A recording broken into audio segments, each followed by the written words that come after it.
What is up, y'all? Welcome back to another episode of the Two Game Podcast. We are doing a special edition episode.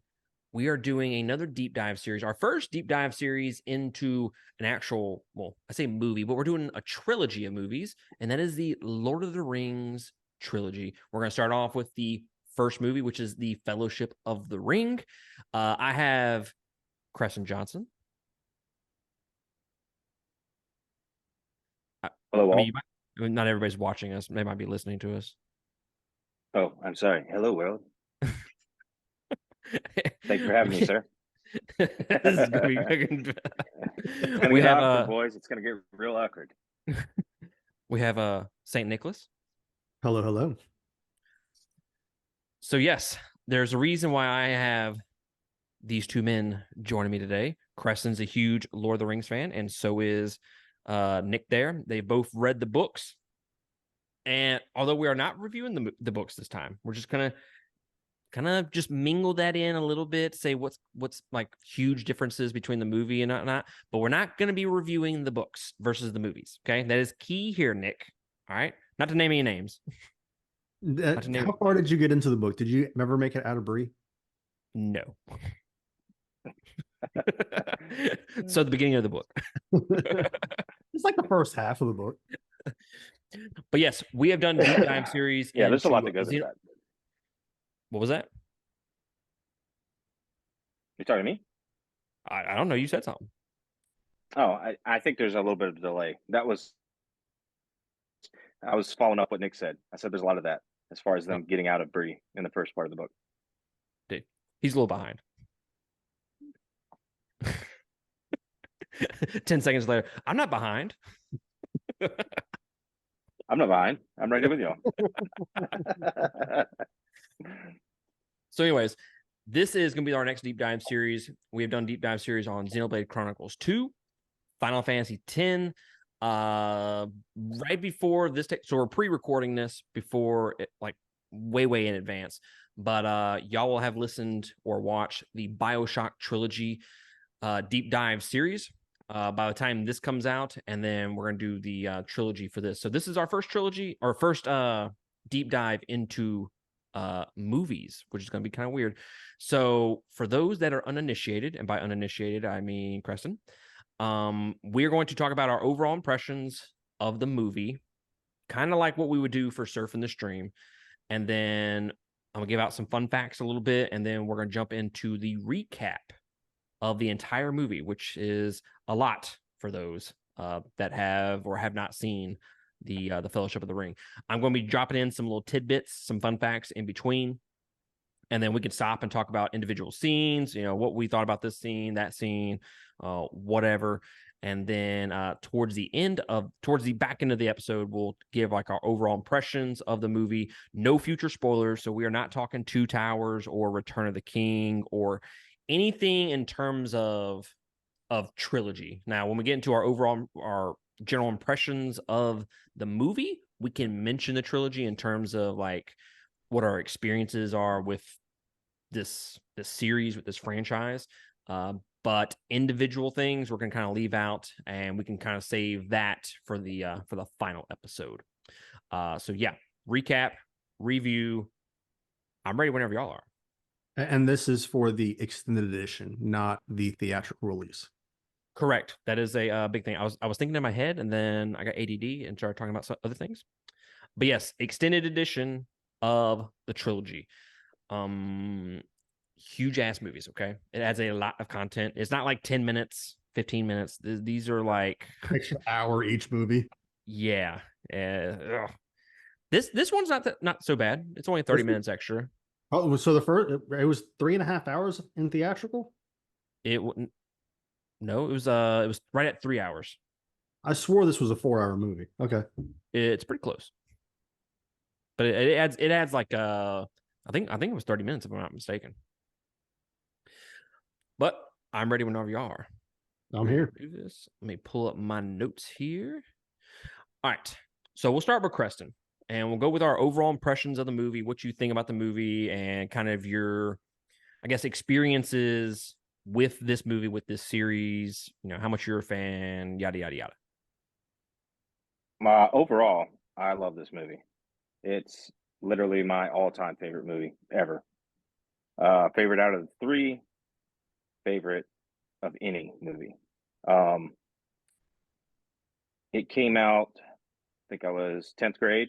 I had recently read The Hobbit, which was my first dabble into Middle Earth. And then I saw this movie and was absolutely hooked.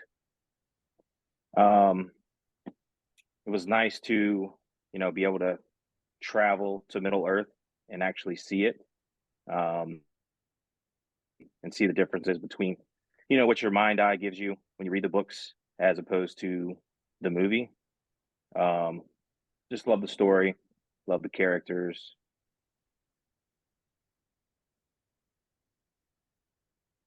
Yeah.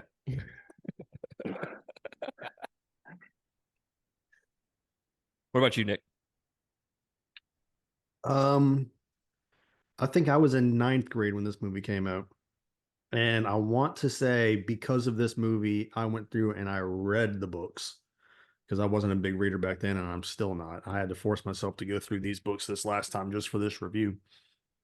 But it's a great film. I mean, the filmography on it, the how they chose to film in New Zealand and just that scenery. I don't think you could have picked one place in the world that had all of the landscapes that this movie needed for this. The characters are great, the acting is great, the the special effects were revolutionary at the time. I mean, it's a solid movie all the way around. So I will echo those same sentiments. Top three all time for me. Top three. I remember watching this in theaters with my best friend Zach and being almost like just blown away by this movie, and then having to wait for the next movie and then the next movie, because they released 1 year apart from each other. And I've kind of kept that tradition all of these years. I watch the trilogy every November or December because that's the same time that it came out originally. And I think you can, there's a lot of movies that you can argue with, is this a perfect movie? Is this a perfect movie? Hey, this is a 5-star movie, but it's not perfect. I think you can make a lot of those arguments for a lot of different movies. And I don't think there are many perfect movies out there to begin with. I might give 5 stars to a lot of different movies, but few perfect movies. Like, as much as I love The Dark Knight, 5 stars, I don't think that's a perfect movie. The ending is not perfect to me. But I 100% believe this is a perfect movie. Through and through, it is perfect. I have no issues with this movie whatsoever. And the extended edition, usually the things that are kind of left on the cutting room floor don't usually enhance it too much. It feels like filler a lot of the times, but not in the case of the Fellowship. The extended edition just makes it way better, in my opinion. The biggest thing it adds a lot of character development, and that's specifically in regards to Boromir, where it Oh, drops these like little breadcrumbs of Boromir's him. development is amazing in the extended edition. You really get to know him as a person. Exactly. I don't know why. Like, I feel like those scenes were needed They really were. in the movie. Um, like I said, drops those breadcrumbs of him kind of succumbing to the ring's influence, and which makes the ending not as jarring for me when he just turns on Frodo. It also kind of helps him with his redeeming arc by sacrificing himself for the Fellowship. One can make the case that he is actually the hero here towards the end, because if not for him turning on Frodo, then do all the characters succumb to the ring eventually and betray Frodo? But his inevitable downfall kind of forces Frodo to take that burden himself, uh, along with Sam. And then who knows what would have happened if they all stayed together. But the pacing in this film is just absolutely impeccable. It flows so well with a perfect blend of action, suspense, and then with those smaller character moments. It honestly just doesn't feel like a 3.5 hour long movie to me. Like I said, flat out, perfect movie, beginning to end. All right. We're going to jump into the fun facts real quick, and then we'll start our recap of the movie. The movie was directed by Peter Jackson, who directed the Hobbit trilogy as well. King Kong, The Lovely Bones, and The Frighteners. This movie had a budget of $93 million, and it grossed worldwide $898.5 million. It stars Elijah Wood, Ian McKellen, Orlando Bloom, and Viggo Mortensen, among others' names. It has a runtime of 2 hours and 58 minutes with the theatrical edition, and then the extended edition has 3 hours and 28 minutes. I got that off the internet. I need to recheck that because I want to say that it was like 3 hours and 45 minutes when it was all said and done. Yeah. Is that kind of what you were thinking? I thought it was like right at the 4-hour mark. I'm gonna Google this again. Yeah, I think it was 3:45 when I watched it. Give me a second. I'm opening it up on Max right now, and I can tell you. It takes 11 hours and 26 minutes to watch all three of them. That's a long fucking time. I mean, if you had a perfect game, you could watch that entirely in a shift.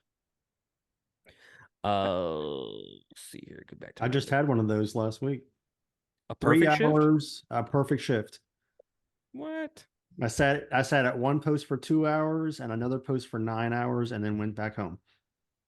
Nice. Yeah. On HBO, it is 3 hours and 48 minutes. I wonder if the extended edition, 3 hours and 28 minutes, is not counting the credits. Are the time that I credits have. really 20 minutes long? I don't know, man. I don't understand how it says 3 hours and 28 minutes on here, and then it's just like different over there. But whatever. Anyways, if we're wrong, go fuck yourselves. Okay. What's 20 minutes? It was really do what? So what's 20 minutes? I mean, yeah, exactly. This was released December 19th, 2001. I was 11 years old when this shit came out.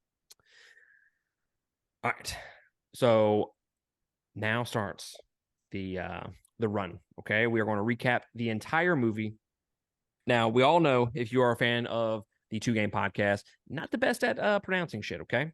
I had to text old Creston here the other day and be like, bruh, how the fuck do you say this? I need you to spell it out in Mississippi terms for me. So I got my the enunciations written down next to my fucking notes. So hopefully we are good. All right. Galadriel explains how the One Ring to rule them all was forged in the darkness of Mordor. It coincided with the 19 rings that were forged among men, elves, and dwarves.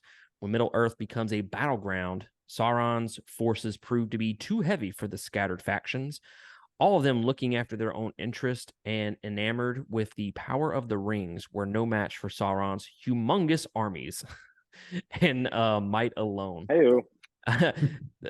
I'm pretty sure that's not the only thing that was humongous. I'm just saying. It was only when they came together as allies that they were able to defeat them. Isildur of Gondor was the one who cut the ring off of Sauron's finger, thereby defeating the evil and winning the war. But as fate would have it, Isildur gave in to the charms of the ring. He was taken by its beauty and limitless power, which ended up destroying him. He was killed by orcs, and the ring was lost forever. For centuries, it lingered in the depths of a river, waiting to be found. If it hadn't been found for so many years before it struck its next victim, Smeagol. The unsuspecting fisherman was instantly charmed over by the ring, which he held on as his dear precious for many decades.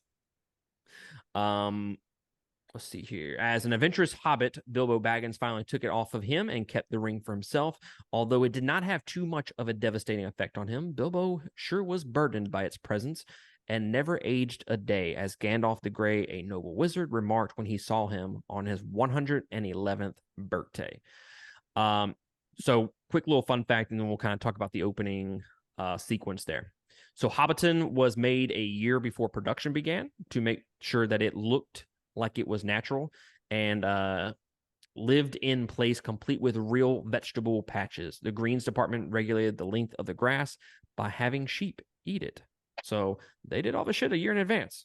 And I think that goes along because, Nick mentioned a minute ago, for its time, it had some of the best visual effects I still think the visual effects for the most part throughout the entire movie kind of holds up. It's a 2001 movie through and through, but I think with the combination of the visual effects and then the practical side of it, it's aged very, very well, and I think it'll keep aging very well as the years move on. The practical effects were amazing how they did that to make the Hobbit characters look smaller compared to the full-grown characters. It wasn't all computer enhanced. A lot of those were positioning like Gandalf closer to the camera to make him look like he was twice as tall as Frodo, especially like when they were in the Shire. And the scene when Gandalf first shows up in the wagon, they actually had a wagon that was crooked essentially just to have Gandalf sit closer to the camera to make him look bigger versus Frodo. It's all about angles, sir. It Fact is. of life. Yes, indeed. So, what do y'all think about the opening segment? We have Kate Blanchett kind of narrating the beginning.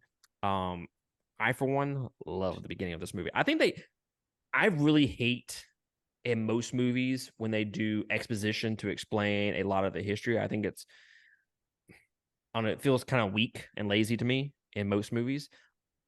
Maybe I'm biased in this. Okay. That's a general rule of movies is show, don't tell. And a lot of that exposition was just telling the story, not showing the story. But I think they do it, again, I'm biased, but I think they do it perfectly in this movie. I think they do a good combination of showing us while also telling what's happening. Yeah, I It's can't not argue with it. Yeah, it's not like Frodo or Bilbo is sitting there and he's like, "Let me tell you about this story that happened," and he just talks to the character for 15 minutes explaining what happened. No, they actually do show you shit. Yeah, it was Yeah. executed well. For an exposition piece, it was executed very well. Yeah, it's a lot of information to relay to the audience for sure. I like the little recap at the beginning. Dive right into the action. I don't remember in the book, was there a prologue for that? Yes. Yes. Was there? I think the beginning of the book started off where Bilbo shows up and says about hobbits, because there's an entire chapter.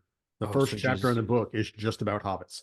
We don't talk about that chapter, sir. Oh man, put that up there with Garlic Junior Saga as like one of the worst things I've ever experienced. Learning about the Hobbit calendar and everything else like that, I'm like, Jesus, I don't need to know. And the fucking family dude, tree. he did not miss any information. You know, Right. Good God. I want to say they explained some of that shit in the very beginning. They had to have, because otherwise, yeah, I want to say they do, because I vaguely remember imagining her voice in my head as I was reading it. It's a good voice to imagine. Oh, bruh, come on. I won't disagree with you. So yeah, I absolutely love the beginning. And her voice is so like eerie on top of it. So when you're, I don't know, when you're showing all the middle age stuff and all the dark fantasy that's going on, and her voice just over that is just, to me, it's perfect. I know they had issues about who they were going to make the narrator of that story. They at first they said Frodo, but they were like, that doesn't really make sense, it being Frodo. And they tried Bilbo. They tried Bilbo, but that would make sense either. But she was the only one that was alive then, so it actually made sense. And it was Elrond was alive then too. They could have done him. Yeah, obviously he was. Yeah, but I don't know. He would have been a pretty good choice. He has a sexy ass voice. Right. I mean, it would be a toss up between Elrond and Galadriel, because Gandalf didn't show up until like 1,000 years later, I think. After the forging. Yeah. I don't know about all that. Which I do have questions about that once we get to that part. Yeah. I might be able to fill you in. Because we got to talk about Sauron and Saruman, which you fucking dropped this bomb on me yesterday that I just found out. Oh, All right. it gets more complex. Don't worry. Gandalf arrives at the Shire, a peaceful and quite majestic place where the hobbits of Middle Earth live. It has an infathomable, I can't fucking say that word. Wow. I got to fucking look that one up. It has great quality. One that is so picturesque and pristine that you'd rather see it every time than read about it. Frodo jumps in Gandalf's wagon and expresses his fondness for the wizard. Celebrations are in place for Bilbo's long-awaited birthday, and Gandalf seeks to make it a carnival. Amidst the festivities and joyous mood, the wizard discovers the shocking truth about the ring in Bilbo's possession. Bilbo considers Gandalf a dear friend and trusts him with his life. He hands over the ring to him before departing for one final adventure. Gandalf is to give the ring to his nephew Frodo, and the burden will be his to carry.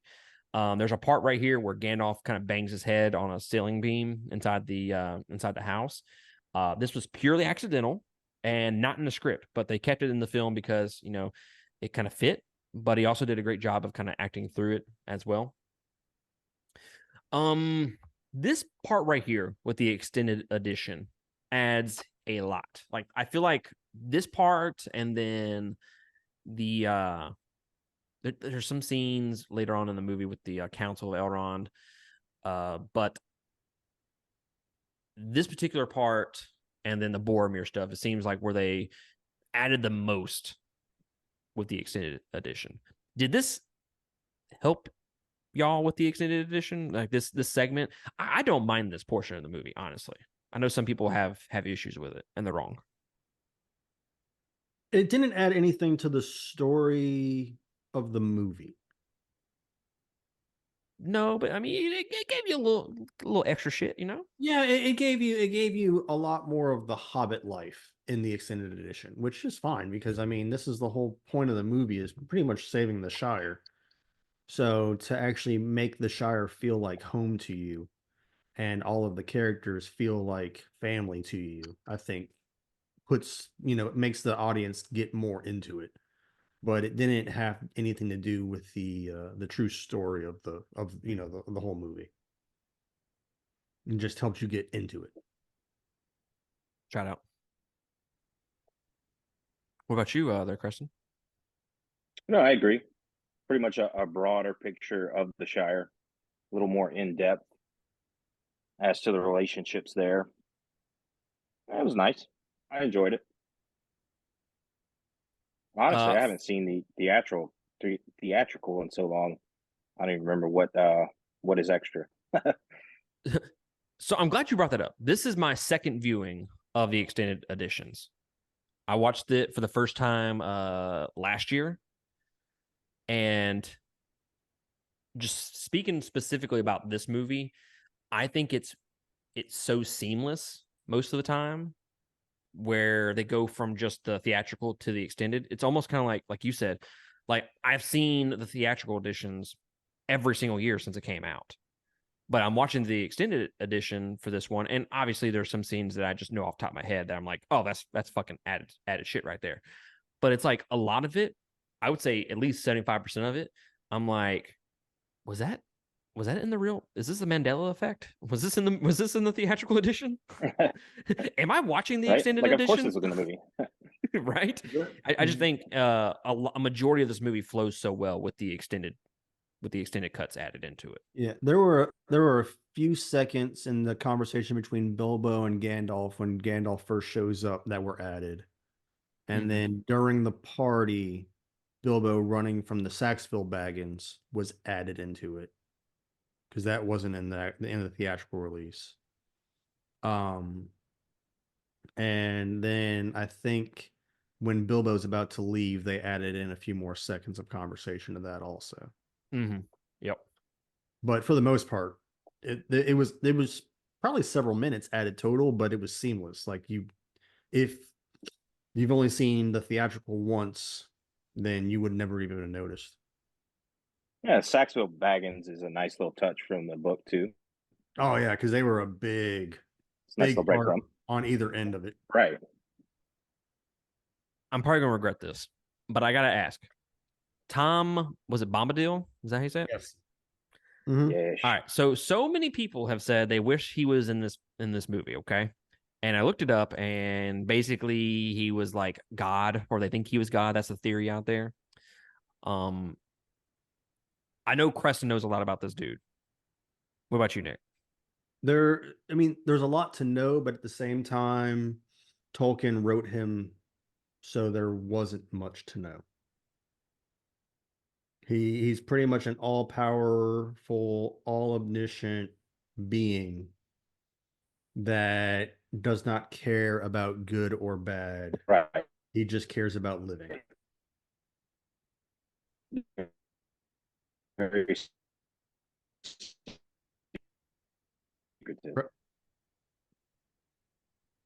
Did you hear any of that, Huh? Freeman? No, I didn't cut out. I didn't hear any of that. It sounded important though. Go ahead, Creston. You lost all the signal during everything you just said. Oh, damn. My bad. No, I was just following up what you were saying. Like, been there forever, you know. He's doesn't really care, kind of like you said, you know. I was basically just ping ponging off of what you were saying. It wasn't anything important. You know, Basically the same stuff. Tom Bombadil was actually manifested by Tolkien. He was one of his children's stuffed animal or doll or something like that that got thrown away in the garbage or destroyed in a garbage disposal or something like that. And so to carry They had on the garbage story, disposal back then. I don't know. He got destroyed. He It got was a destroyed manual or meat lost grinder. some way. So Tolkien continued a story about him to his kids. That's how this whole series even started, was Tolkien giving nighttime stories to his children. And that's how The Hobbit was written, which is why each chapter of The Hobbit is some weird ass different complete story that he just made into a book, is because each chapter was a nighttime story he told his kids. Oh, we look at that. Little fun fact for y'all. There you go. He was in Tom Bombadil was in the cartoon, wasn't he? The animated one. I never saw that. I've never seen it either. Ooh, doing it way back, man. I saw that when I was in high school. Is it any That's the good? last time I've seen it. It is, yeah. I mean, I Yeah. watched it when I was in high school, so, but it was good when I watched it. Yeah, It I was enjoyed good it. when I watched it. Watching now, what the fuck is this? I'd Probably rather so. just watch the regular movies. All right, back to the recap. Let me figure out where I'm at. So, Frodo is warned by Gandalf about the ring's true nature and reveals to him that his life is in danger. Gollum, previously Smeagol, was forced to give the torturous orcs something, and he gave them 2 words: Baggins and Shire, which is enough for Sauron's servants to follow up on. And one of the coolest fucking designed enemies, bad guys, whatever the fuck, in any movie ever, the Nazgul show up, who are the 9 men kings, cursed forever by the rings given to them, have been set on a hunt by Sauron to retrieve the ring. Sauron, who was defeated in the Great War, survived in the spiritual form and has been reawakened now. Gandalf gives Frodo instructions to leave at once and meet him at an inn some cities away while he searches for answers. Samwise Gamgee, Frodo's gardener, eavesdrops and accompanies Frodo on his journey. Now, I do want to follow up on the whole Nazgul being the coolest things fucking ever, because they are. One thing that I do want to bring up about the books versus the movies, and pretty much the only thing, because I think it was kind of interesting.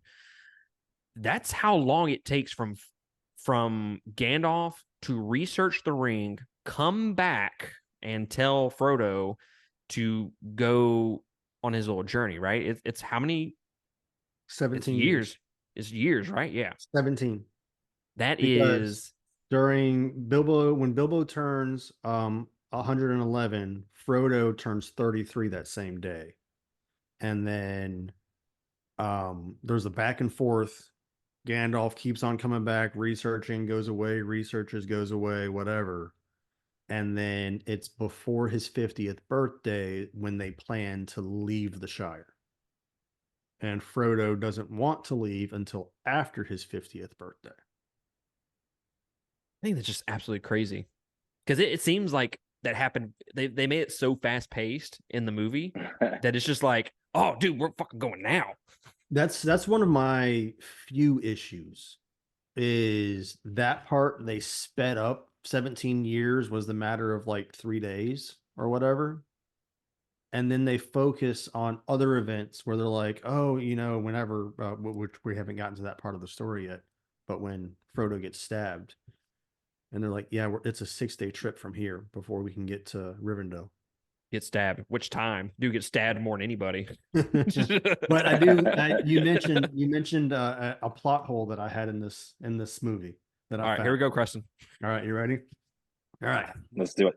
All right, Gollum.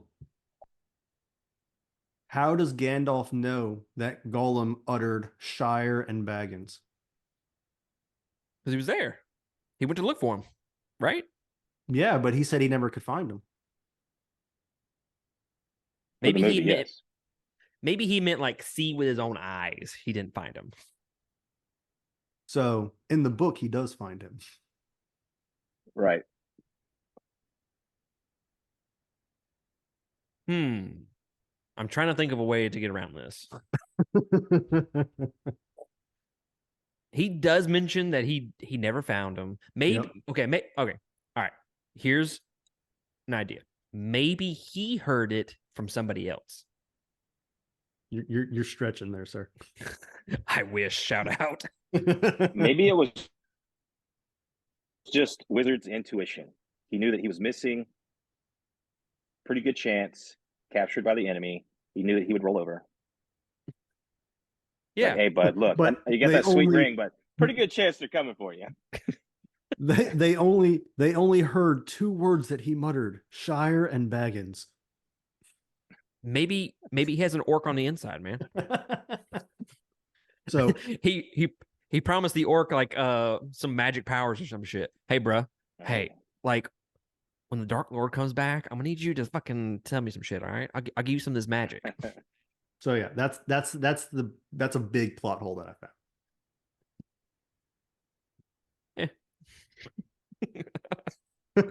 Okay, so the Nazgul. I mean, we're on agreement that that's like the fucking coolest thing ever, right? Absolutely. Oh yeah. And then I want to mention a future spoiler, but I'm going to hold back because I did follow my own rules here. But they do get cooler as the fucking movies go. I'm just saying. That's a good undersell, sir. I don't know. I prefer the horses. You prefer the horse? I prefer the horse. The horses are badass. Those are some badass ponies, but I'm gonna have to agree with Matt here. The horses just bring out the the 4 horsemen of the apocalypse kind of vibe. There's no fucking dragon. I'm just saying.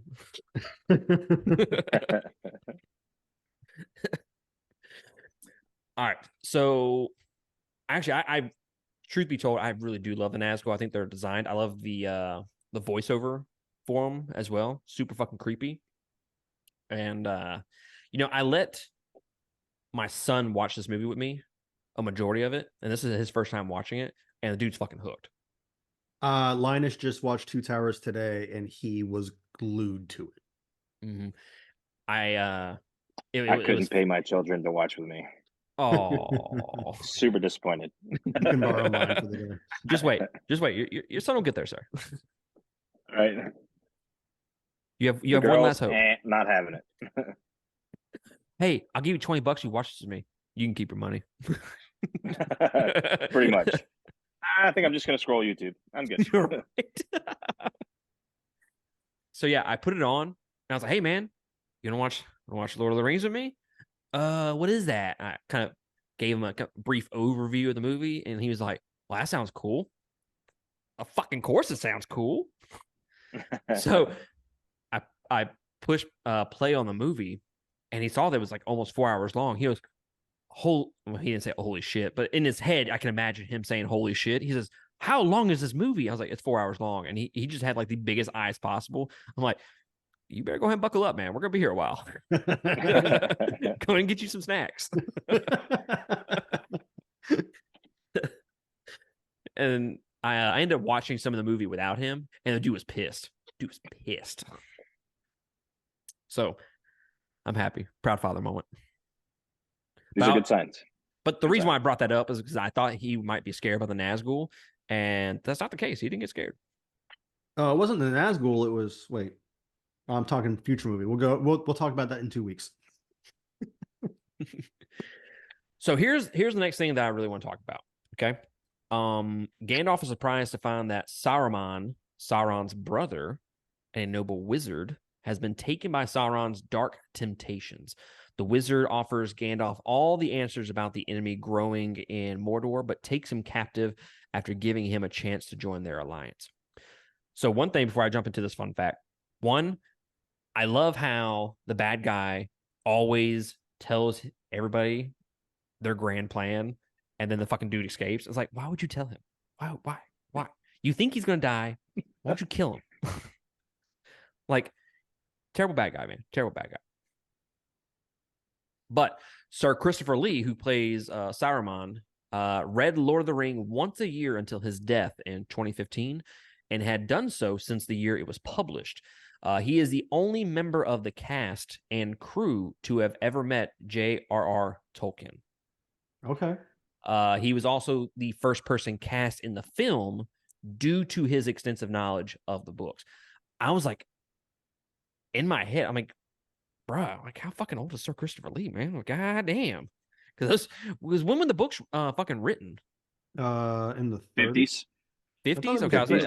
I was like, Hobbit was like 37, Okay. and Lord of the Rings was like 52 through 55 or something like that. A long time ago. Right. I thought that was a very interesting fun fact, considering he met him. I was like, fuck, how old is Christopher Lee? Fuck. But yes, the big thing here that I wanted to discuss is Saruman and Sauron did not know they were fucking brothers. Well, brothers.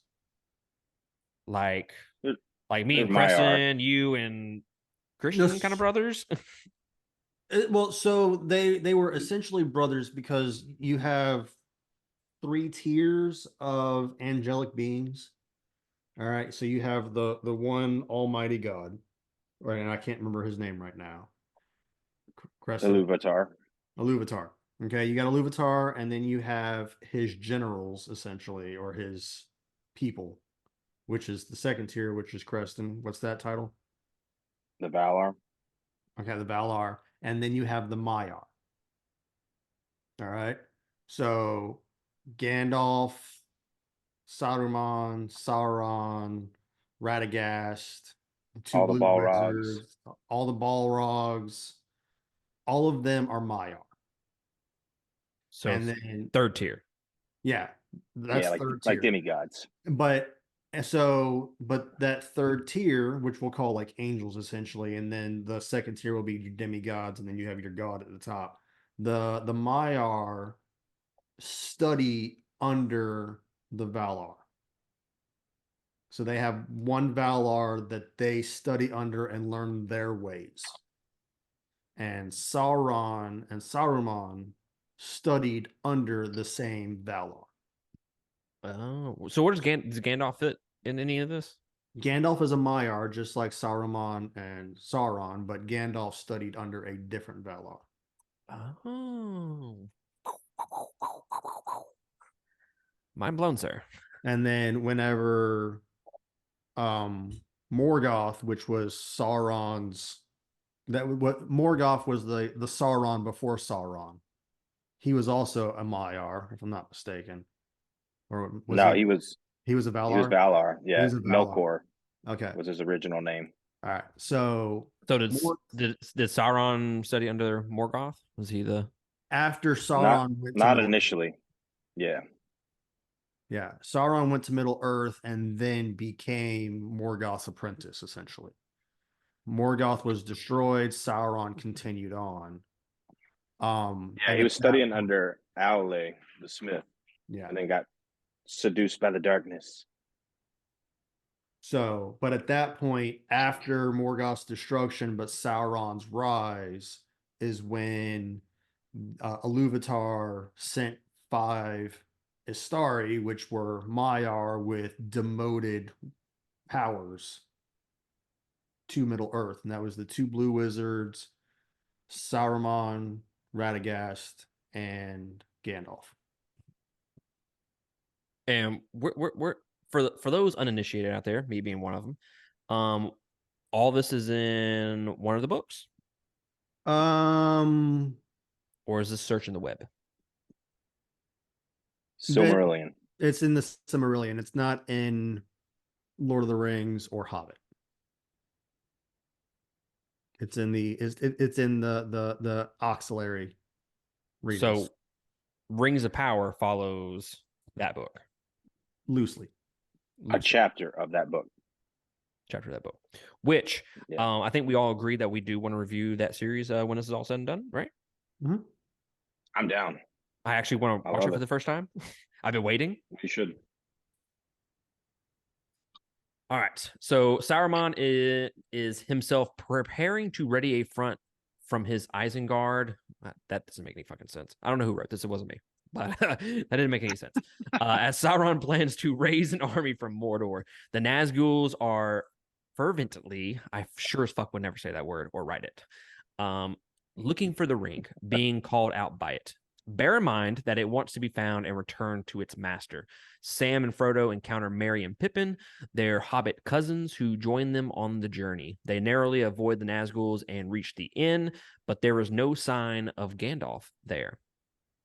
And then a mysterious hooded man known as Strider keeps watch on them and approaches Frodo after the little hobbit mistakenly wore the ring and disappeared. While wearing it, he reaches a void where Sauron's eyes scourge burns him. Sauron's eyes scourge burns. I don't know. And the ring moves closer to its master. The Strider says he will protect it. He will protect the hobbits from the arriving Nazguls and does so. They run from the inn with the Nazguls firmly in the hunt. Viggo Mortensen joined the movie when it was already shooting, never having met Peter Jackson or reading the books. This was actually his first scene that he filmed. Viggo's son, Henry, convinced him to sign on as Aragorn. Really dope scene. Shout out Henry. Right? Like, fucking dude deserves like an MVP award or some shit. No doubt. So I remember he kept his horse from this movie, right? What's that? Didn't Viggo keep his horse from this movie? Yes. He kept it, but he gave it to Liv Tyler. Okay. So I remember when we watched this movie, like I said, my best friend Zach, and we watched it every single year. What was funny is, again, I was 11 years old when this shit came out. So we each picked like one character that we just loved, and then we would argue about who was better. And mine was obviously Aragorn because he's a fucking savage. He picked Legolas, which we will mention here in a few minutes. Did y'all ever have that shit? No. Not until the video game came out.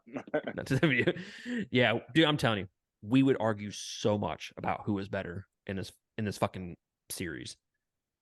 He'd be like, yeah, well, I could kill like 3 people at a time with one arrow. And I'm like, I cut some dude's head off. So, bitch. All right. So while they rest for the night at the great watchtower of Amansu, the Nazguls catch up with them. The Strider is caught off guard, but returns in time to wait off the Nazguls, but not before the Witch King strikes Frodo with a Morgul blade. He is on the verge of dying, and Aragorn, son of Arathorn, must get him to Rivendell to give him a chance. With the Nazgul hot on their trail, Aragorn calls for help to Arwen, his love interest, and Lord Elrond's daughter. She arrives on her white horse and takes Frodo from the group. The Nazgul give a chase through the forest, but Arwen's magical spell to conjure tidal waves in the water washes them away. And Arwen has the savage line, "If you want him, come and claim him." Fucking one of the best lines in the movie. I don't care what you say. Like, it's erection worthy. Pretty solid. Right. Oh, absolutely. It's erection worthy, sir. There's not a whole lot of scenes that she's in that aren't erection worthy, sir. Also agree with you. Just throwing that out there. Also agree. So Liv Tyler accidentally stabbed herself in the right thigh during the scene. It can be seen in the bloopers and the outtakes, apparently. I have not confirmed this, but that's just what IMDb said. Damn. Which Rocking with I love real this. fucking swords. That's badass. Right? I love this whole sequence between him getting stabbed, and then them trying to get him to Rivendell. I love this whole sequence to me because I think they do a good enough job of kind of making you think, oh fuck, like this dude might actually fucking. I mean, he's not gonna die, but you're like, fuck. I mean, they're doing a good job of making him seem like he's gonna fucking die in this, right? So I think they did a great job of all that in this particular sequence, and I think they did a decent job of kind of introducing her into the mix. Probably could have been a little bit better, but for the most part, I enjoyed this whole sequence. Gandalf is kept at the top of Isengard's tower by Saruman and calls for help by asking a small insect to summon his eagles. They arrive without fail and take Gandalf out of the tower. At Rivendell, the council is summoned by Lord Elrond, who says that the ring cannot stay there as the elves are themselves leaving the shores. Now, just briefly, it goes, obviously it's going to go into the books of why they're leaving at this point. The elves are dying, essentially. Their power on Middle Earth has failed, and they are slowly dying away. So they're going to like little elf heaven. They're going to the Undying, the Undying Lands. Yeah, the Undying Lands. It's where their power comes from. So the power of the elves in Middle Earth comes from one tree, and that tree has died. And that tree's roots have turned into mithril, and they all have to wear a piece of mithril to keep their elven powers, which is where that trinket comes into play from Arwen when she gives it away to Aragorn. That's her giving away her elven powers and essentially becoming mortal. Ah, that makes sense now. Makes sense. See, all the dots are being connected. This is 22 years of dots being connected right here. Oh, see here. I got another plot hole for you though. Oh fuck, here we go. All right, what's up? This one's easy. This one's quick and easy. Gandalf is prisoned on top of Isengard, and he escapes on an eagle. How did he get his staff back? Different staff. It is actually. He had the blueprints at the house. He's carved a new one. It is actually a different staff. New pipe and all. Nah, dude, he went back to the shack, and he's like, fuck, like when you have like multiple suits in your closet, he just goes, fuck, let me just grab Monday's staff. He's got a closet. Yeah, it's actually Radagast staffs. Ooh, okay. Did you not know that, Preston? I did not. Yeah, that's he after he escaped on the Eagles, he went and visited Radagast, and Radagast gave him a staff. Nice. That explains the pipe that fits right in the top, man. Fucking Radagast hooking it up. So old dude just shows up and he's like, hey, look, what had happened was, all right, I'm gonna need you to hook a brother up. Well, I got some shit I got you to do. Yeah, at that point, Radagast had pretty much just stopped being a wizard and stopped participating in anything that was going on. He just failed his job and given up. So he's just like, I'm really not using this shit. So if you want it, go ahead and just take it. We need help. Middle Earth's dying. Best I can do is a new staff, buddy. There you go. Good luck. All right, so the council is attended by representatives of all factions. Boromir on behalf of Gondor, Legolas, Gimli, son of Gloin, and Aragorn attend, as well as Gandalf. As they all quarrel amongst themselves as to who will take the ring, Frodo steps up and says that he will take it to Mordor. By the way, I fucking love this part of the movie. Love it. One, because it just introduces the rest of the characters that you're going to have to, I guess, fall in love with for the rest of the series. Which, by the way, how far in, this is what, 2.5 hours into the movie? 2 hours into the movie? About 2 hours. Yeah, Yeah. it's about halfway. Yeah. I mean, that's a pretty good thing of the time to not introduce like main characters for a fucking movie, you know? And they probably said, "Fuck it, we got 11 hours." Right. We got time.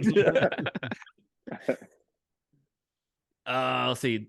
Mordor, that is the place the ring was forged in using its fire, and that is the only place where it can be destroyed once and for all. The above mentioned men and the hobbits swear an oath to protect Frodo in his journey, and thus the fellowship is formed.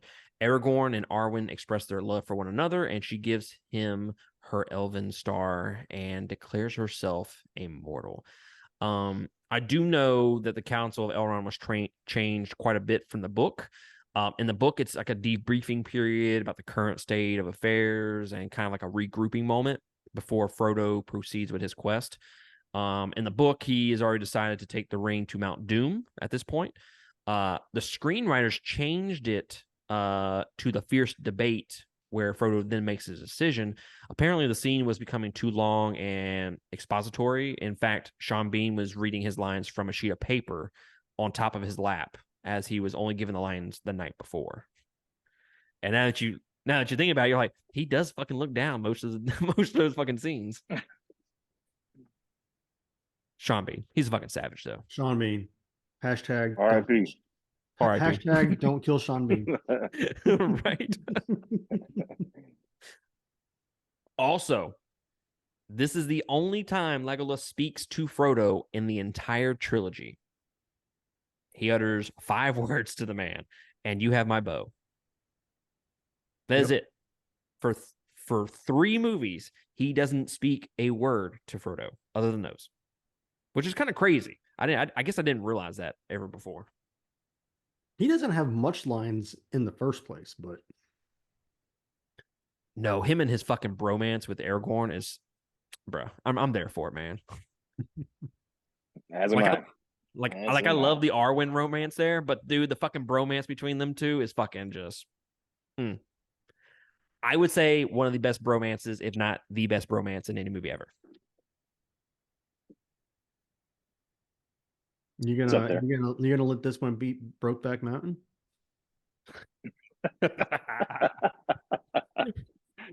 Are we referring to the actual movie or are we referring to Frodo and Sam?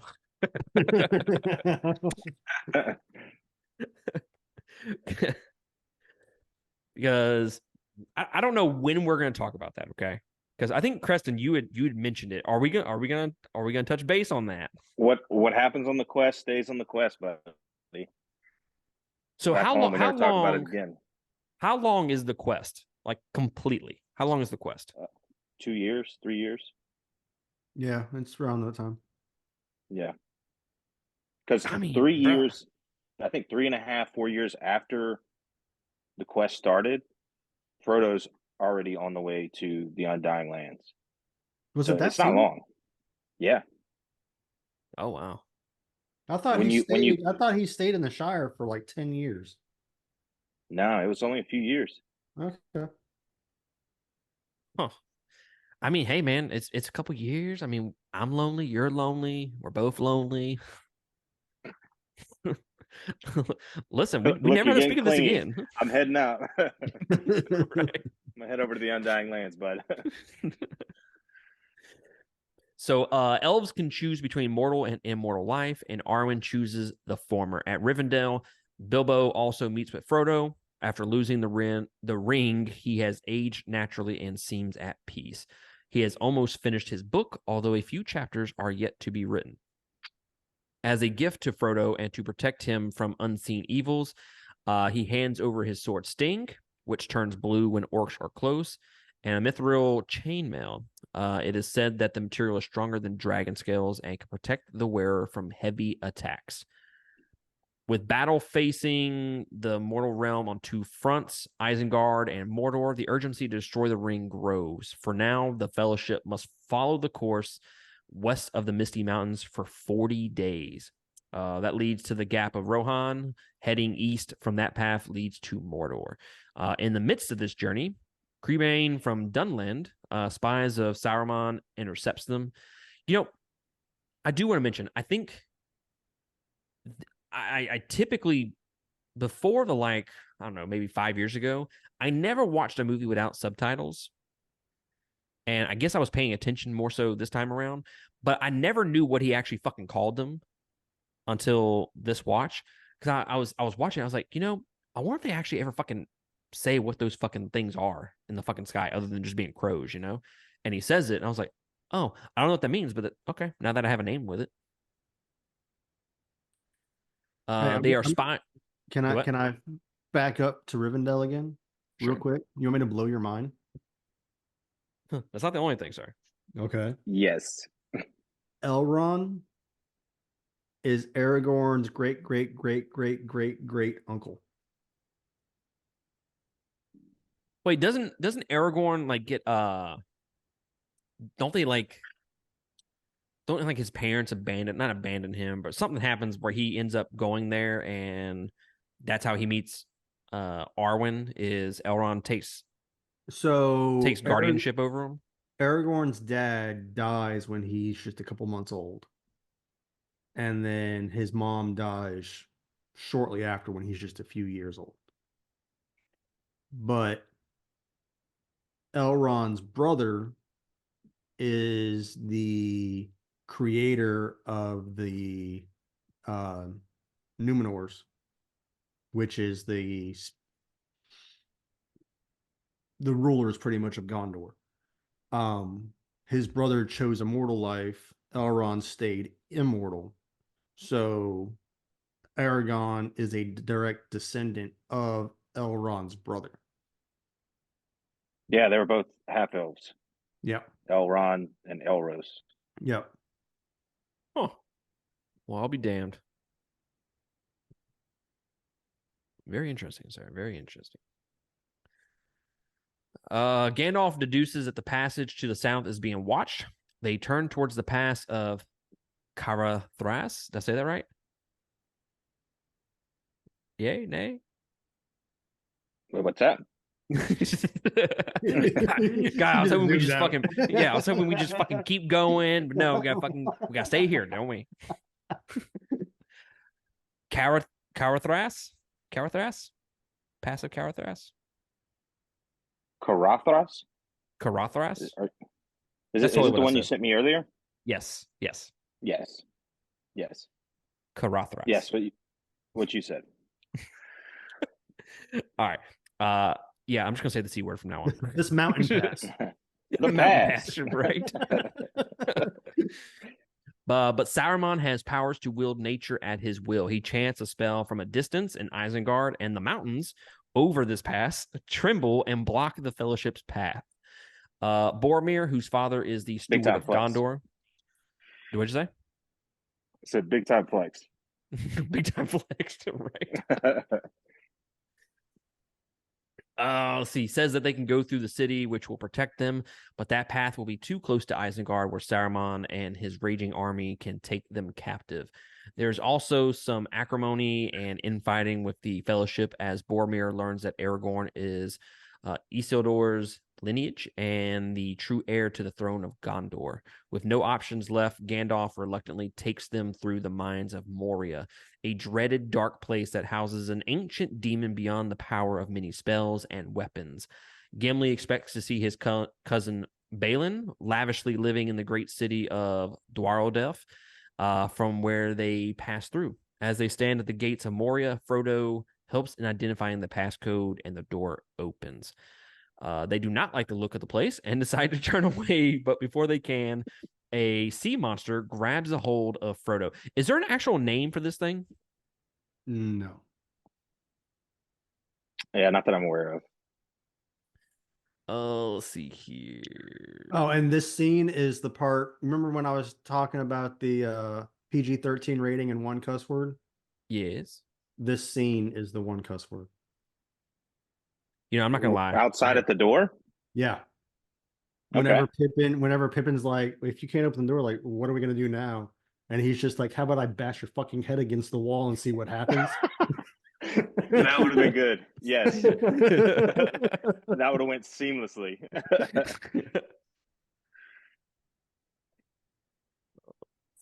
Mine's coming up shortly. Mine's coming up shortly. Oh, they do not like the look of the place. They turn back, forced to go in. Legolas looks at the slew of skeletons on the ground and calls it a tomb, deducing that the orcs have taken over the mines. They discover Balin's tomb in the chamber of, and Gimli breaks down crying. Pippin mistakenly falls over a heavy object down the well. I don't like how they wrote this shit. Anyways, heavy object fell down and made a lot of fucking noise. And attracts hordes of orcs. The Fellowship is quickly guided by Gandalf's light through a side door and toward the bridge of Khazad-dûm, from where they can escape Moria. Gandalf explains Balrog is a demon of the ancient world who hid deep into the roots of that pass after Morgoth was defeated in the War of Wrath. His power is almost unmatchable, and the Fellowship must do their best to avoid him. The orcs are still in pursuit as the Fellowship nears the bridge. Once they reach it, the Balrog reveals himself a huge monster whose body burns in the flames of Odun. Gandalf stands in front of him, denying him passage. One of the dopest scenes in any fucking movie ever. Absolutely. Absolutely. Dude, I'm telling you, one day I'm gonna get that fucking picture and I'm gonna fucking hang it up like over here. That'd be beautiful. Fucking dope. That would be perfect. Let's see. Gandalf stands in front of him, denying him passage any further as the rest of the Fellowship is able to cross the bridge. He breaks the bridge in half, and his strong spell dismantles Balrog from it. But as he falls down, the Balrog's whip catches Gandalf's knee, who falls down with him into the depths of Moria, presumed dead. As he does, he tells the Fellowship, "Fly, you fools," and they're able to escape Moria. Frodo is inconsolable like most of the other fellows, like the other people in the Fellowship, but the journey must continue. Gandalf's sacrifice must not go in vain. But actually, I'm not even gonna read that. I'm not even gonna read that. Quick though, what do we think about this? No future spoilers, okay? No future spoilers. That's gonna be tough. It's gonna be tough. So tough to talk about no spoilers because especially this specific scene. Yeah, because there was so much information given in this scene that comes back at the very end. Right. That but let's give it a shot. That I don't know that you're even keen on, Matt. Do what? Oh, there's so much information in this scene that I don't know that you even know. Probably not. I definitely don't have the deep knowledge of Lord of the Rings, even though I've like watched it for 20 something plus years. Honestly, since I started talking to you and Creston, in preparation of this, I've learned more in the fucking past 5 months since we've been talking about this, doing this deep dive series, than I did the fucking previous 20 plus years. It was just one of those things where makes me so happy. It makes me so happy. Life achievement. Tear of joy. My life is complete. But no, it was like one of those things where I would like loosely, like I love the series, but it was like one of those things where I just loosely followed it, and I just took everything as okay. And I didn't really ask questions until recently. So yeah, I probably don't know. Regardless if you're a Tolkien nerd or just a casual fan of the movies, like easily the most powerful scene. Absolutely. The bridge, Khazad-dûm. You shall not pass is one of those lines that will forever be known by everyone. Right. Yeah, it's like right there with Luke. I'm your father. Mm-hmm. Which was funny. I was in bed watching the last portion of this movie, and Tina was laying right next to me, and he goes, "You shall not pass," and she goes, "Well, I can cross that off my list of watching the movie now." She had never seen that scene before, and I just looked at her. I'm like, "Really? Like this is your first time hearing it in action?" Yep. Wow, I felt as a husband, I guess. All right, so the remaining Fellowship then make their way through the woods of Lorleith, where Legolas asks them to stay attentive. A lady witch resides there who can cast powerful spells even the most capable wizards cannot break. They are intercepted by was that Haldir of Lorlin and taken to the Lady of the Woods, Galadriel. It was her voiceover at the start of the film that explained to us the origins of the One Ring. She even prophesizes the journey ahead for Frodo. She warns that Boromir will try to take the ring from him for his kingdom, and he must be wary. So right here, I do want to mention, or do want to talk about. So Frodo hands her the ring, or tries to hand her the ring, right? And I've always been confused by the scene. I think I kind of understand what happens. Obviously, there's a test that happens, and she passes the test because she doesn't take the ring or whatever.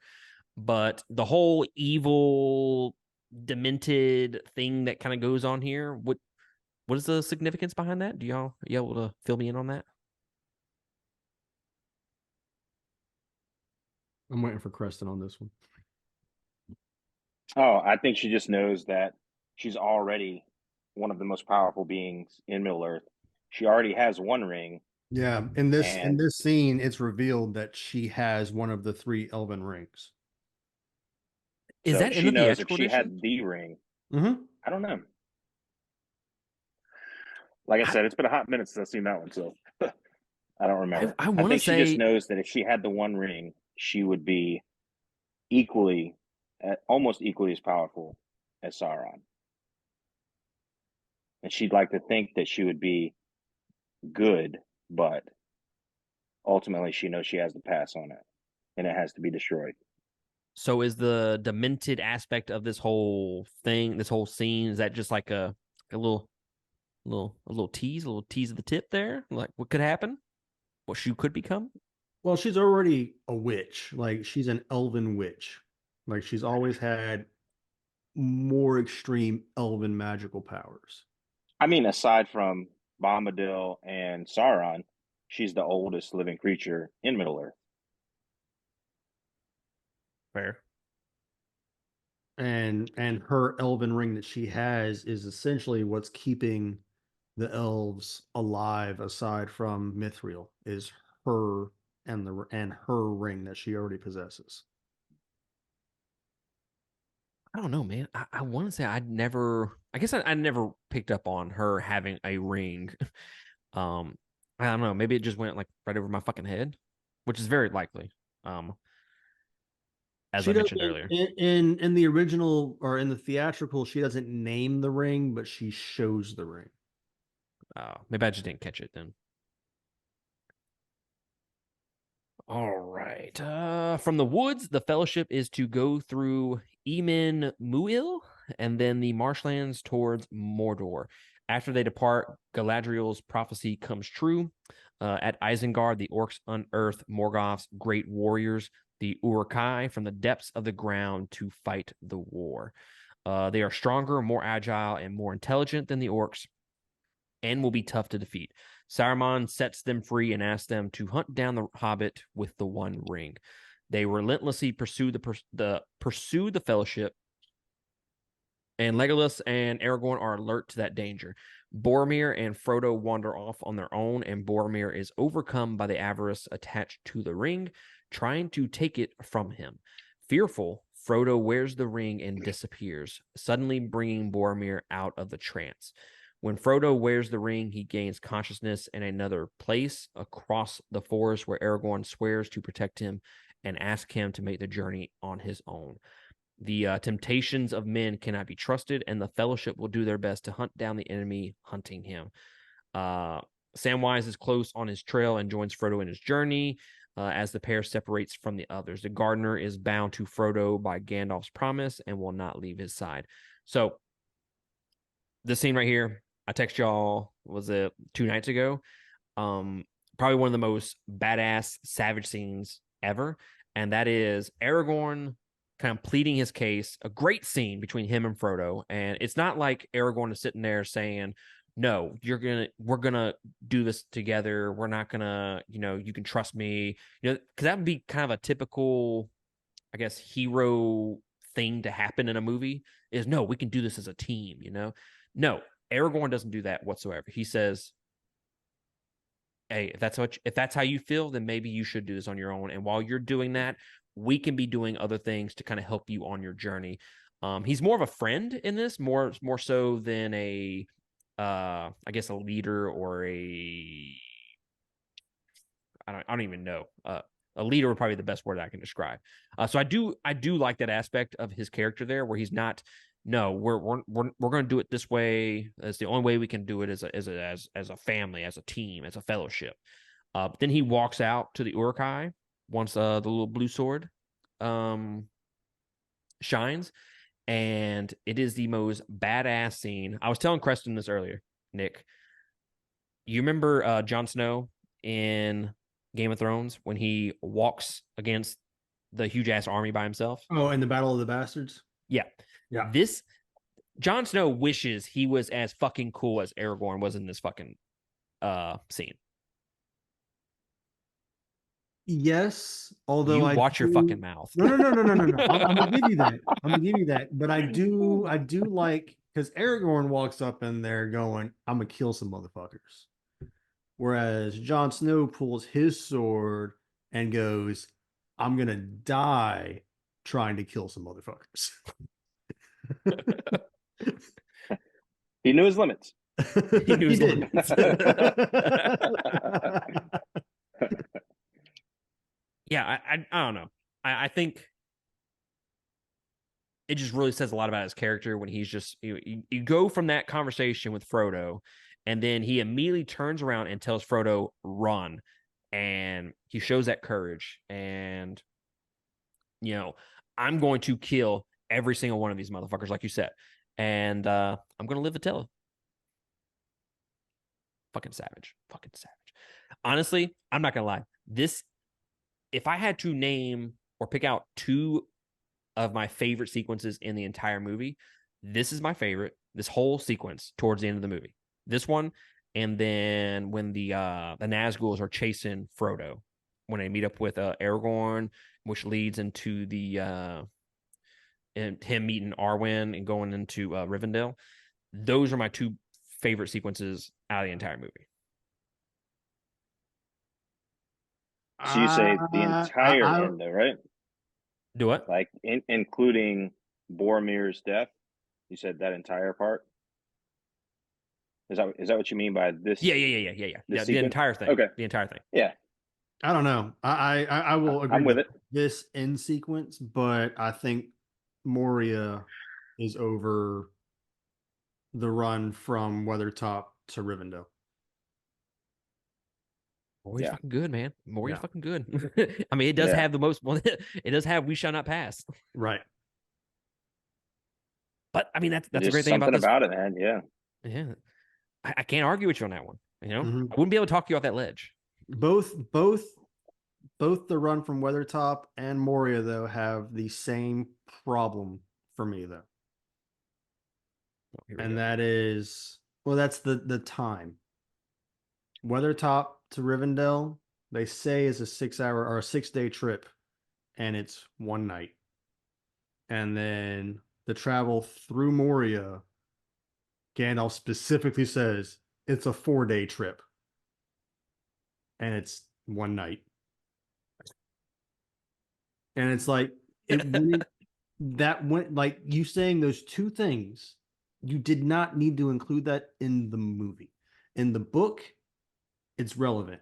In the movie, it's not. You can just cut out those two lines and it flows perfectly. But when you say it's 6 days and then it's one night, and you say it's 4 days and it's one night, it just drives me nuts. Full disclaimer here. This was Nick's huge issue with the last couple of seasons of Game of Thrones. Like, this isn't just a Lord of the Rings thing, guys. No, it's not. It's just the continuity. Like, you fast forward 17 years and you make it seem rushed, which I completely understand from the movie. Because him sitting around for 17 years in a movie, that's not going to play out well. So having it go bam, bam, bam, I get it. You rush it through. Why aren't you rushing it through these two scenes also? Why are you going to tell me it's going to take 6 days and 4 days versus it's a long trip where we got to travel fast? Preston, I'm curious. You're a huge Game of Thrones fan as well, right? Yes. Did you have as many arguments with Nick about the last 2 seasons of Game of Thrones? Now, there was no arguments about the last season because last season was fucking terrible. But the season before that. We did have some passionate discussions. We did, yes. I watched. I understand the argument for sure. Yeah, I rewatched Game of Thrones this year. Season, was it 7, 6? Yeah, 7. What's the not the last one, the second to last one? I think that's 7. I think it ends on 8, right? I believe so. Okay. Yeah. Well, the season that I complained about the time hopping, it wasn't as jarring this time around. I'm telling you, man, season 7's fucking good. Fuck y'all. It wasn't as jarring as it was before, so. I stand by that. That's one of my favorite seasons. Yeah, overall, I'd say Game of Thrones was a W, wire to wire. Minus the ending, but we don't have to get into Yeah. We're here to talk about good things, Right? We'll do that deep dive later. right? Let's see here. Back to my notes. A battle between the Fellowship and the Uruk-hai ensues, where the chosen warriors put up a brave fight. Eventually, they are outnumbered, and Boromir, who is his normal self, is killed by orc arrows. Again, this is where Boromir kind of redeems himself and kind of sacrifices himself for the Fellowship. Aragorn comforts him and says he will do his all for Gondor. And I don't know. This is, he mentions it early in the movie that Aragorn does not want anything to do with being the heir to the throne. And Boromir does not want him to be. Exactly. And then we get character arcs for both of them in this one scene where it starts really developing both characters. And like I said, this ending is helped by the extended edition. Absolutely. You care more about Boromir in this particular scene. Boromir's character development is key when they're in Rivendell and he sees the shattered sword and they have that conversation, which is not in the theatrical. And then, or most of it's not in the theatrical. And then you get the scene in Loth, whatever, the Galadriel's town. You get Lothlorien. You get his clip there talking to Aragorn about what she whispered in his ear and how it's driving him insane. You get those two scenes that really develop his character and see him growing and falling apart as a person at the same time. Mm-hmm. And then I love that moment where he tries to take the ring, and then Frodo disappears, and then you can see him. Fantastic acting by Sean Bean. Okay, now he's a great actor to begin with. He's great acting. Yeah, one of the best. How he goes from being angry to all of a sudden he falls into the leaves a little bit. He starts like crying, and then he kind of just realizes what he fucking did. Like I said, great acting. Seamless transition. Mm-hmm. Bruh. But overall, when Aragorn hears the horn of Gondor, bruh, chills every time. And then Boromir's just laying motherfuckers out. Mm-hmm. And then takes like 20 arrows to the chest. Right. Oh, absolutely love that sequence. Love it. But yeah, Aragorn finally admits that he will lead his people. He actually finally says it, his people. He's been kind of dancing around the bush the entire fucking movie, not calling them his people or anything like that. And he finally mints it at the end of this. And like you said, Boromir finally not agrees, but it's finally on board with him becoming the heir to the throne. Along with the rest of the Fellowship, Aragorn must now hunt down the Uruk-hai who have taken Merry and Pippin prisoner, not realizing which hobbit actually has the ring. And then that's when Sam is on his way. He gets into the boat, and then Sam tries to go after him. He starts drowning, pulls him out of the water, and then they go on their merry way, and then the Fellowship go on their merry way, and this is where the breaking of the Fellowship officially starts, and that is the end of the movie right there. So one Ends thing on that a I do nice, want. strong embrace. Soaking wet in a rowboat. Oh, Sam. I mean, it's got to be set, man. Like 2 years on the road, bruh. You know they did. There's Okay, a beautiful so scene in No Clerks judgment. No 2. judgment by me. Okay. I'm not saying I wouldn't do it.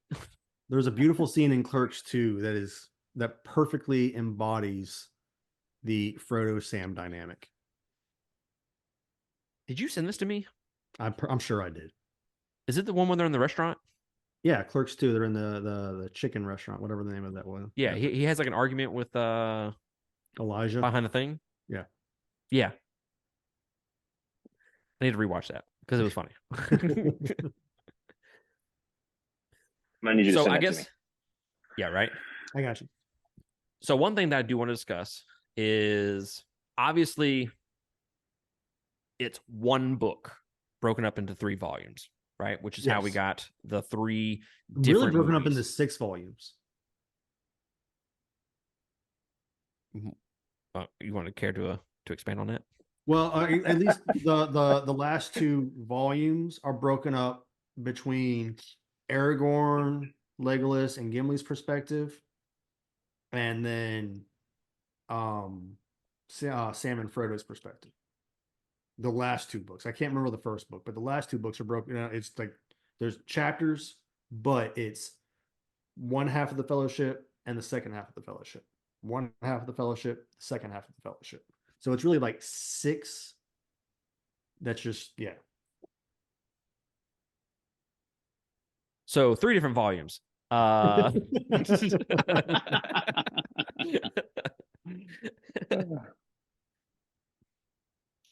So the one thing with movies that get broken up into different movies, okay, you can go down the line that movies that end on cliffhangers. What did we think? Obviously, we're not going to dive into the 2 Towers whatsoever, but in terms of an ending being a complete movie that you can watch by itself, what did we think about the ending? Like it leaves you wanting more. Obviously, it ends on a little bit of a cliffhanger for me. absolutely. Well, there was no resolution. Dying to see This it. was this. I mean, this was what, one of the first trilogies that was designed to be a trilogy movie. This is what made trilogies, or made more than one movie type films possible, was The Lord of the Rings. Mm-hmm.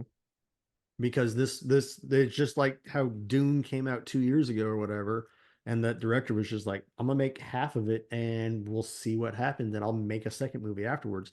This one, they filmed all 3 movies at one time and then just released them a year apart. So this movie was designed to not have resolution, to leave you on a cliffhanger, because there was going to be a second one.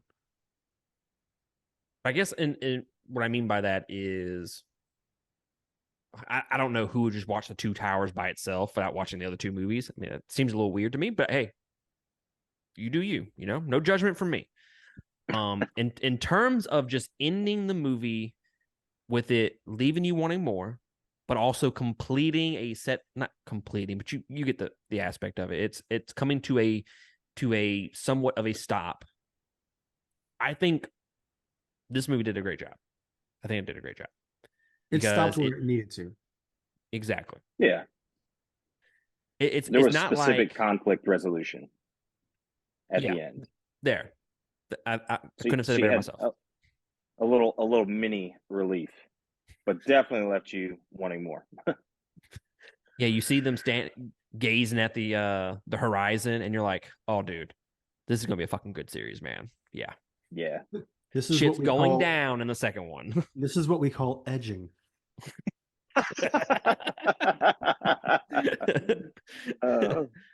Perfectly relatable for the youngsters.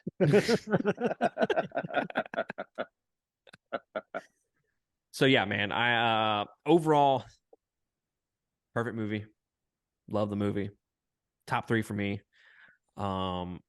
It's just instantly, like, I could go rewatch it right now if I wanted to, and I could be super happy with it and not be bored by it by any means. It is just is just great from beginning to end. And I think they ended on a good note and a good spot.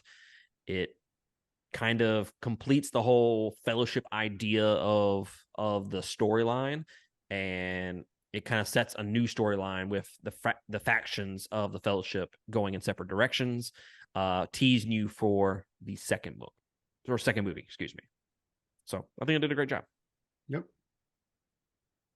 Absolutely. So do we have anything else before we cut out of this episode? I just want to know who or what pair in this movie is your favorite character pairing? Oh, easy. Waiting. Elaborate. The dude said, easy, and then never answers. You gotta let it build up. I thought we were talking about edging here, boys. The suspense is killing me, sir. Mine is Legolas and Gimli, for sure. In this movie, though? Oh, future spoiler. Sorry. Yeah. I'm getting ahead of myself, sir. It's hard for me to That's what I'm saying. distinguish between them. In this movie. In this movie. Okay. Skip me for a minute. I gotta think. I wasn't ready. Mine's easy. It's Aragorn and Legolas. Okay. Mine is Gandalf and Pippin. Right? Oh, okay. Full of a toque. Yeah. It's That's a just good one. like Yeah. Gandalf treats Pippin like that annoying ass nephew that he has that you just fucking hate. And he's constantly demeaning him and yelling at him. And it's just perfect. See, I feel like that would be I would have to agree. Yeah. that would be where my F word would come in. You're fucking That's full of a toque. that's where my F word came in. Yeah. Yours at the door, mine's at the well. At the well. Yeah. After the long pause, after the fucking helmet falls. Right. He's just like, a fucking took. he's like, throw yourself in the fucking well next time. Right. Dude, so two of the funniest moments in the movie right there when he that long pause, and then the other one is when they just met with Galadriel and they got the bread. Oh, and Legolas says, takes one little yeah, nibble. one little nibble will feed a human. It'll make you full. And they look at him and they're like, how much have you eaten? Like fucking 4 pieces, man. And then he fucking belches. And then obviously the classic, does he know about second breakfast and shit like that? It's just, and then he gets hit with the fucking fruit. Which apparently do what? No, go ahead. I was gonna say apparently they had to refilm that multiple times, so it was just like he got hit by so many fucking oranges throughout that fucking that scene. That scene with Galadriel at the very end when they're leaving Lothlorien. In the theatrical release, she only gives a gift to Frodo, right? Yes. All right. Yes. Because that was some good character development too on everybody's part, except for Boromir. He didn't get a gift in this movie. I don't know. Maybe he got the Except gift that for- kept on giving, sir. You know what I'm saying? Oh, okay. If I'm not mistaken, in the book, she gave him a sword. He gave her the sword, sir. Right. But yeah, Sword like, of they were- Gondor. right? Son of God. But that part with Gimli, that really showed his Absolutely, turning yeah. from hating elves to falling in love with an elf. Yeah, that infatuation that he had with her. Mm-hmm. That was a nice touch for sure. And then what was it? Sam got the fucking rope and he said You got him one of them swords? he got one of those knives. Well, what's funny in the book though is they leave Hobbiton, and as they're walking down the road, he's like, fuck, I forgot the rope. We don't have any rope. I need some fucking rope. And it's the entire book. He's like, I wish I would have had rope with me. And then he gets rope at the very end. Yay.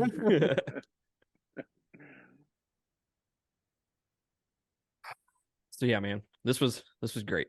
This is great. I'm excited to do the next 2 movies. and the rest of the franchise with y'all. It's gonna be a lot of fun. And I told you I wasn't going to be overly critical. I wasn't bad. Oh, well, hold up. You said you weren't gonna be bad for this movie. That's fair. That's fair. Ease So it I don't- in nice and slow. I like it. Right. We'll edge our way up to Edging. it. I'll give you credit. You controlled yourself on this one.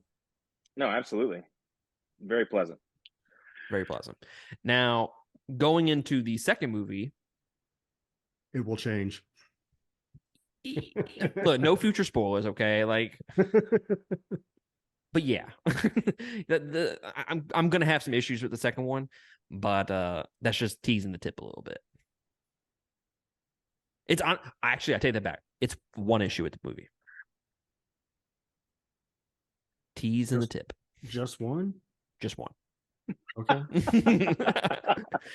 It just happens. This one thing just happens to be several. As he breaks out his notebook.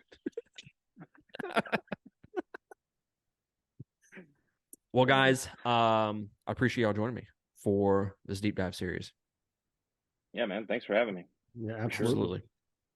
Well, guys, if you like what we're doing here, there are some links down below. That take you links to our Patreon, links to our social media accounts, and links to our merch as well.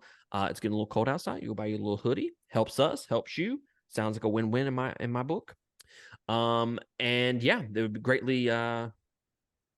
Did you just put a thumb up on me? That's the second time I've seen that pop up. Yeah, man. It wasn't me. Thumbs up. I don't know what the fuck that was. Can I do that? Wait, there's a there's reactions button. Hold on. There is a reactions button, but Where's if you're the not reactions button? yeah, but this was like a little bubble. Yeah, I saw it. Yeah, I saw it. Yeah. I It's thought it was completely something you were different. putting on there. Oh, No. wait. I've never seen that before. But anyways, go ahead and like, subscribe to the YouTube channel. If you're listening on you or watching us on YouTube, you can also click down below. It'll send you to our Spotify or Anchor site, whichever you prefer. You can follow us on any of your podcast listening apps as well, and then vice versa. Click down below. It'll send you to our YouTube where you can watch us in all of our gloriousness as well. But guys, that is going to be it from us. Next week, we are reviewing The Two Towers. So y'all go ahead and prepare yourselves for that. Watch the extended edition, and we will catch y'all next time on another review. Laters.